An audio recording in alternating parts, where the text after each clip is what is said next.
Okay, so this is the update on this Peugeot 406 with EW10J4 manual, the conversion project.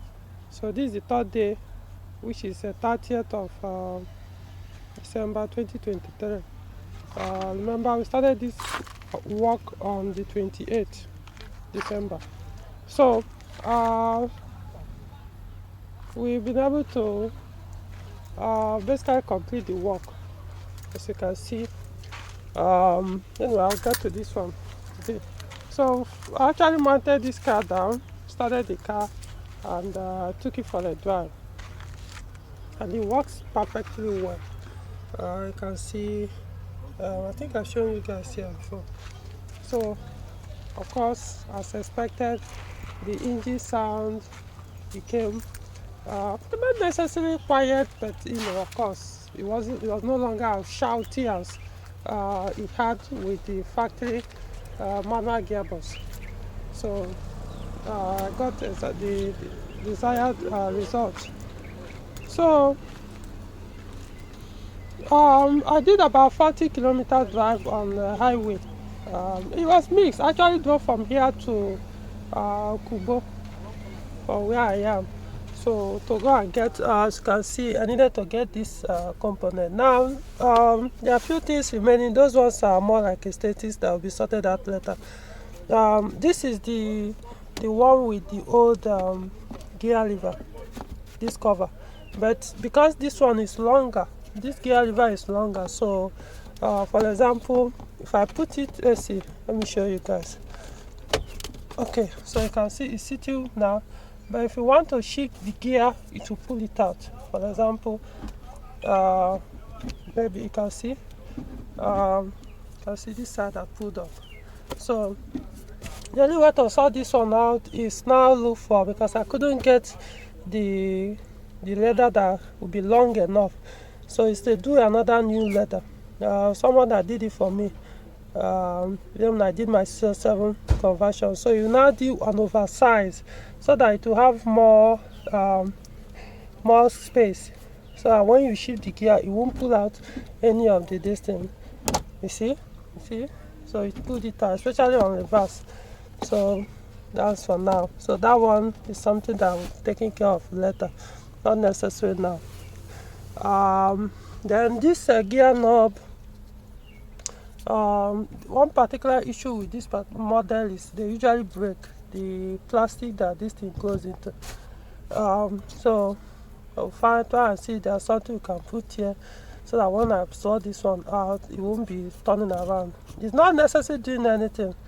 If I drove it from here to Kubo without it, but it's just so. Then the owner can later change this by importing. You can't get a good one in Nigeria. The one that the leather is still intact. You can change this leather though, but personally I'll just buy another one. So like I said, this is more like a static, just to finishing touch. So that is it for the inside. The gear. Okay, now the CV joint, the two of them, the outer ones. So by the time I got to where I was going, which was about 20 kilometers from where I left in year one, I came out and saw oil. You can see grease, not oil, splashed under the fender and also inside the rim. So it shows one of the hose or the tube covering the outer CV joint is leaking. Likewise, the other end, the right side. So, and these two, especially this model, is not easily available. New one, even used one, most of them, when you buy it might even be worse than yours. So I've spoken with the owner, so take our time to look for it. You shouldn't stop using the car. It shouldn't prevent the usage of the vehicle. But it does that as we can look for it as quickly as we can, so that can be able to stop the grease from throwing away.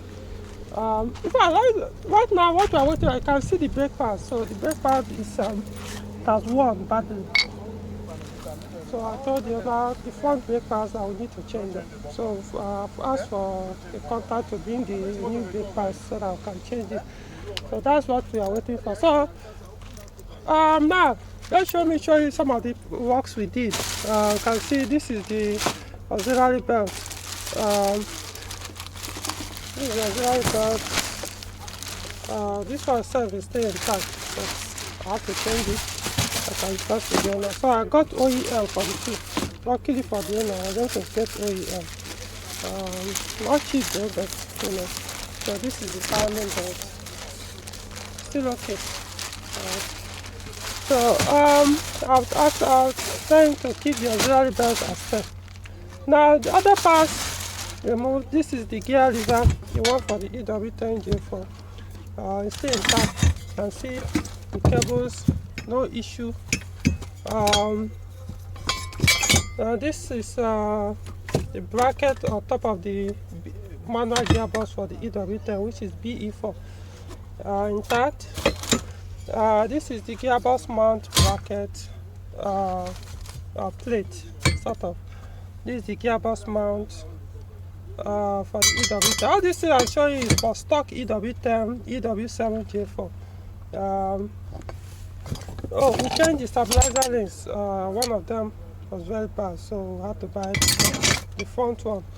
Now this is the front, the right side shaft with the CV joints attached. Intact, the hoses are okay, no issue. Like I said, I drove this car for about 2 weeks, or if not more, before I started this one. So no sign of issue on any of this one. This is the left side CV joint. You can see the hoses, nothing, no grease outside, nothing. The shafts intact. This is the one that came with the car from me. The bearing, okay. So this is the engine mount bracket. The right side, lower right side is intact, including the mount or the bushing itself for the manual. So what else? Okay, now this is the gearbox which we kept here for now. So this is the BE4 gearbox. As you can see, still intact, no issue with it. So for EW10J4 manual, like I said, I drove this car for about 2 weeks all by myself, and everything worked perfectly before we removed it. So we didn't change it because there's any issue. We changed it because we needed the 2.2 liter gearbox, so that the owner wanted a different result from the vehicle with a different gearbox. So that was what prompted us to change it.